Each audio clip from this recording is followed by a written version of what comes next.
The Fed15 podcast is presented by Serving Those Who Serve, a financial planning practice serving federal government employees and retirees all over the country. This podcast is for informational purposes only and is not intended to be taken as financial advice. All listeners should consult their personal advisors before taking any action. The opinions expressed by our hosts are their own and do not reflect the views, policies, or position of either Raymond James or Serving Those Who Serve. Securities are offered through Raymond James Financial Services, Inc., member FINRA SIPC. Investment advisory services are offered through Raymond James Financial Services Advisors, Inc. Serving Those Who Serve is not a registered broker-dealer and is independent of Raymond James Financial Services, Inc. Welcome back to this week's episode of the Fed15 podcast presented by Serving Those Who Serve. Each week, we'll discuss the latest news and info for Feds that you need to know in 15 minutes or less. So whether you are a seasoned federal employee or whether you are just starting out in your career, Fed15 has got you covered. So grab your coffee, kick back, and we'll tell you what you need to know but might have missed this week. We are your hosts. This week, we got the dream team back together. We got the band back together again. I'm Katelyn Murray, and I'm joined by the man in black himself, not Johnny Cash, folks. We're talking Dan Sipe. Yes, indeed. Yes, indeed. And I'll touch on this very briefly. If I'm in the black t-shirt, that means there's too much talk about a shutdown. And I'll just throw this out there again. This is my going analogy. If the board of directors of Microsoft don't agree on a certain day, they don't cut off the company and everybody's software doesn't work the next day. So let's keep talking. I see there's some bipartisanship that's bubbling up there and it's annoying some folks. Yeah, keep annoying. Keep staying with the bipartisan. And let's get something here that ends up with something other than a shutdown. So pretty pleased with sugar on top. Couldn't agree more. Couldn't agree more, folks. You know, we'll keep monitoring the situation and keep you abreast of updates as we have them. So Dan, in addition to, all the talk of shutdown, you have had an interesting couple of weeks. You went on a little bit of travel. Yeah, I did. I don't travel a lot. In this particular case, actually had some travel associated with my church and some outreach that we do and had some amazing experiences there. But also, I had my first opportunity to see a Great Lake up close and personal. Mm. And I've traveled a bit and, I like lakes. So we're here in the DC area. I've been to Lake Anna. I've been to Deep Creek, know. So I would describe myself as a lake guy. I like lakes. All lakes are not created equal. And I kind of knew that too, because when I went to New Orleans, I was anxious. I want to see Lake Pontchartrain, 5 miles across. I want to drive across a lake that big. Oh yeah. And it's like, now I've seen a big lake. Not so much, because saw Lake Ontario and I would have to take your word for it that there's something on the other side. Aside from flat earth, fall off, dragons and monsters eat you. Because clear day, binoculars, everything, no. Just horizon that kept going. Beautiful, beautiful. Now, from here in the DC area, and this is not a lament, because I love where I live, I am not used to being next to a body of water and having zero humidity. That's kind of a new experience for me here. So we were in upstate New York, beautiful, beautiful area. Big shout out. If you're listening from there, yay. We'll come back and visit. A 6-hour drive is a bit of a stretch for me for a weekend jaunt. I think kind of have to go there for a week or more, but it was awesome. The folks were awesome. The weather was ridiculously good. They were reminding me it's usually not quite that warm in September. Because I would joke with my crew up there about, so basically, you fold up the lawn chair and take out the snowblower on the same weekend, and not quite that extreme, but they're definitely enjoying a nice autumn. So it was a great trip. So, and it's been a minute since I've seen you, because it was me and Chelsea for a while. And so you had your travels and you did some interesting cosplay, as I recall. We did. Yeah. It was very fun. Took the fam to Dragon Con in Atlanta. It was fun. It was a lot. It is a huge, sci-fi, fantasy, TV, books, movies, all any sort of fandom you can imagine was there. healthy dose of Star Wars and Star Trek, which are the classics for me. But pretty much anything that you could imagine was there. And so that was a lot of fun. I even saw some Mystery Machine action there. Oh yeah, you gotta have the classics, the Scooby Doo. Okay, because I mean, Scooby Doo gang. Are you not the quintessential Velma? I mean, I didn't even have to get the glasses. I just wear my own. It's like, hey, you're just solving. Jinkies, man. Yeah, so it was great. Zoinks. It was a lot of fun. But yeah, so I mean, we've been having. I'm ready for the autumn weather to roll in. So far, it has brought lots of rain. So hopefully, we can dry out a little bit down where I'm at in southern part of Virginia. But yep, sounds good. Excellent. So what you got up for us? You're going to be telling us a little bit about the latest on TSP. We're going to talk numbers for the TSP. We do have our August figures in. Jen Meyer has a great piece on the blog. So we're going to recap that for you and tell you what's going on in the TSP. And then Dan, I think you were going to talk with us a little bit about the windfall elimination provisions. So do we want to tackle that first and then we'll dive into those TSP figures? Yeah, I can do that. So CSRS folks, we never forget you. Okay. 44,000 of you left. We are going to be with you all the way through. A lot of places don't. We do. So I'll just leave it at that. So, well, I'll tell you, boy, howdy. One of the loaded topics is the windfall elimination provision and affects primarily CSRS offset. So for the folks who are not CSRS, if you're curious, you're going to learn something here, but don't tune us out because we're going to be getting to TSP, which everybody wants to know about. So CSRS didn't pay into Social Security. And that was sort of the state of things. And so for the longest time, someone could work for the federal government, have credits before they joined, retire, build up a bunch of credits after, collect Social Security, and they would collect full Social Security. So one of the things that changed in 1983, the windfall elimination provision was introduced. And what it was trying to do was be fair, because the progressive nature of the way income is replaced by Social Security relative to the initial and growing income bands. So the lower income bands, a higher percentage is replaced. So if you had a federal career, you were probably at higher income levels. And if then you were getting full Social Security as though you'd worked a whole career in that, you could, technically speaking, and I'm using that in the strictest terms, be overpaid, because of the standard formulas for Social Security, 90% of the first 1,174 of your average index monthly earnings, AMI, are replaced. And then 32% of the amount between 1,174 and 7,078, and then 15% of the rest. Well, if somebody had a full career in federal service and those wages were factored in, even though they hadn't paid into the system for that, they would actually be collecting a higher amount. So the WEP comes in and there's kind of a sliding scale to it, but the maximum reduction that can take place is $557 per month.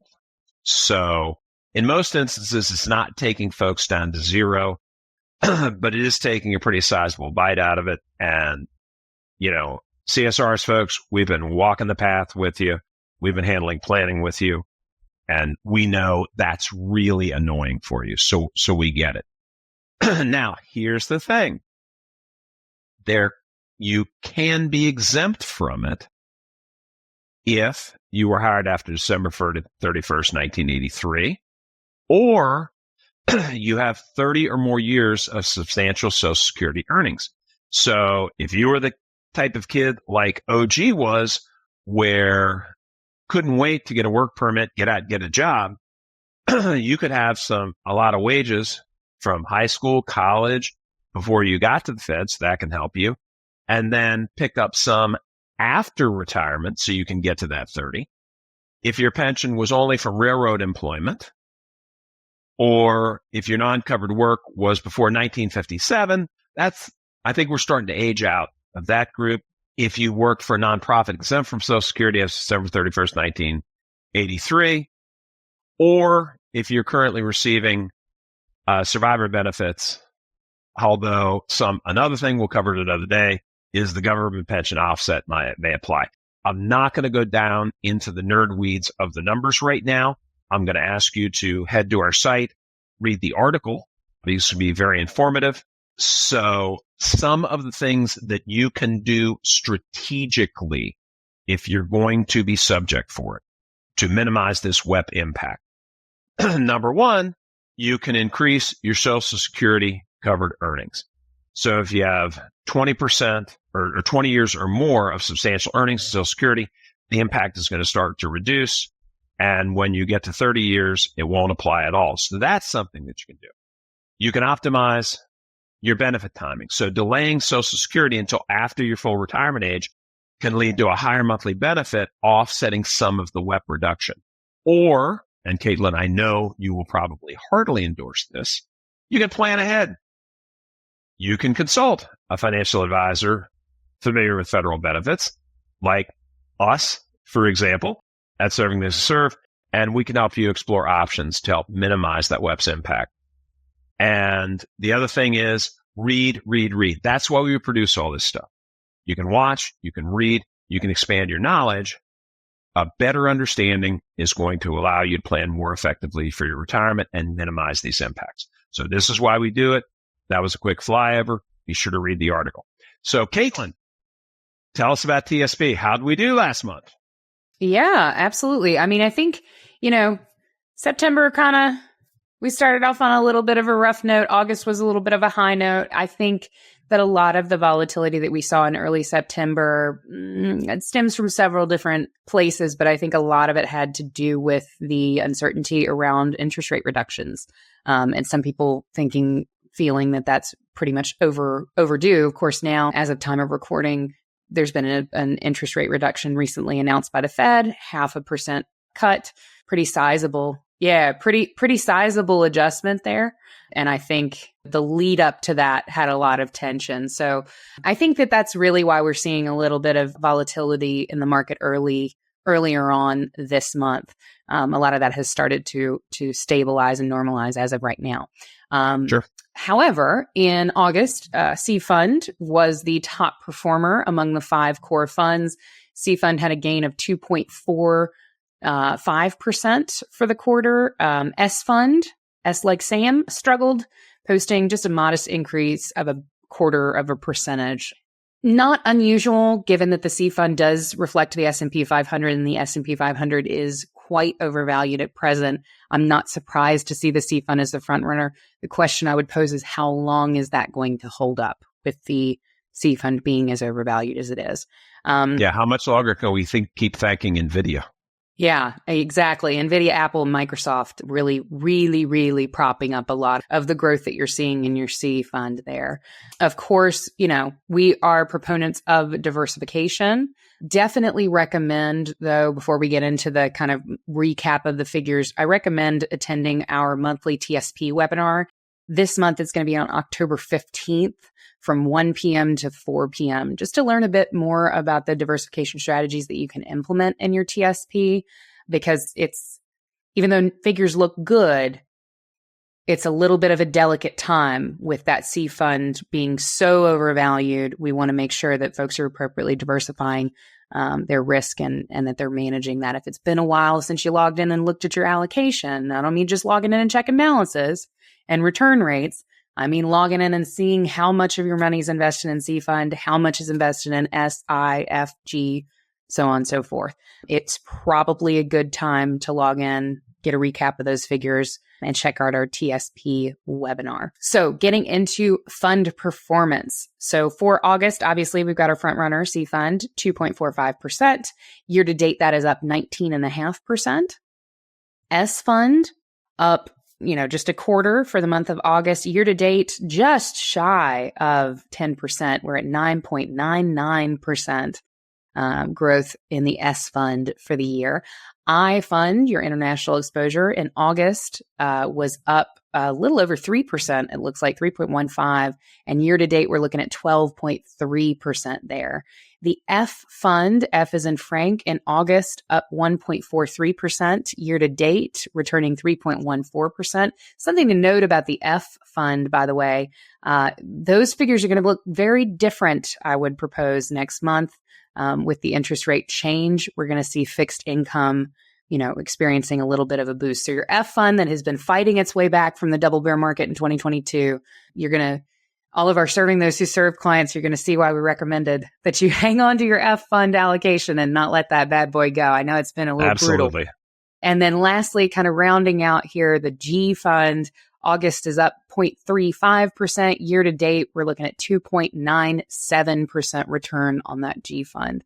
So that is your TSP recap. Things are looking good thus far, but definitely check out the TSP webinar. Things are looking good right now. We could potentially be in a precarious situation with regard to what the S&P 500 is doing. And if you're curious about that and you'd like to know more, feel free to reach out to us at askstws@stwserve.com. We'd be happy to chat with you about what's going on there. And that is your TSP recap.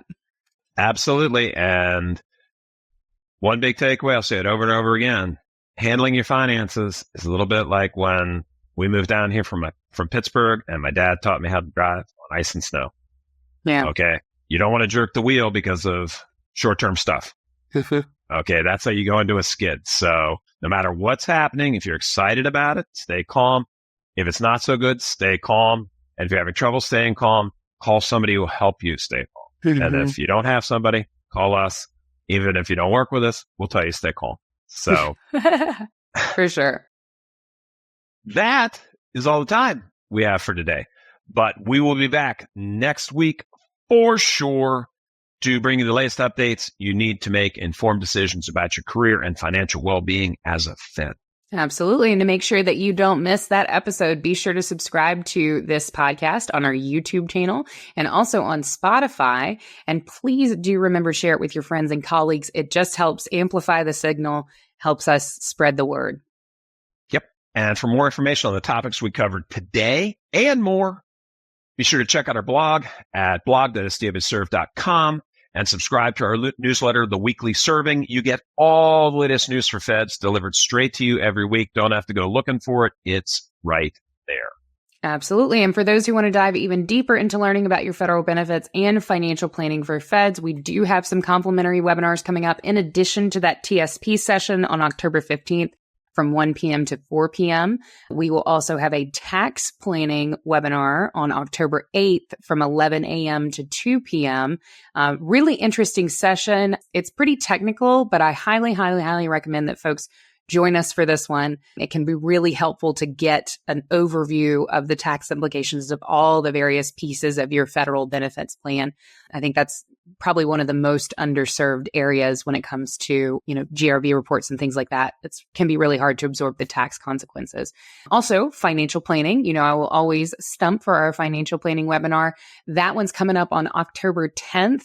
From 1 p.m. to 4 p.m. and yours truly will be hosting that bad boy. So definitely, if you have never attended a webinar with us before, this is a great one to get started on. Either this one or TSP are really great kind of entry. All of our webinars are good for, entry level. We try to explain things and really bring that educational component into it. But if you've never been to a webinar and you feel a little intimidated by the technical aspect of financial planning, please, please, please plan to join us for the financial planning webinar on the 10th. It's a really great session and a really good overview of kind of all the different pieces of the federal benefits pie. So plus you get to see me because I'll be hosting that one. Absolutely. You don't want to miss that. But Katelyn, I'm a little confused. I watched a webinar from another source and they said all you need is 3 hours to cover everything. Everything. Everything, the whole known universe in 3 hours. That's the most amazing thing I could ever imagine. I attended it. I don't think it covered everything. Interesting time bending there. Here's the thing, folks. If you're a hardcore do-it-yourselfer, this is the place for you too. We're going to give you the stuff. We're going to give you the stuff that you need to make the best possible decisions. But if you decide along the way that you'd like some help, you'd like somebody to accompany with you on the journey, we're here for that as well. So that's where we come down on that. So to wrap it all up, thank you for listening to Fed15. I'm Dan Sipe. And I am Katelyn Murray. And we will see you all next week. Don't miss it. We'll be here. You need to be here too. See you next week, folks. No shutdowns.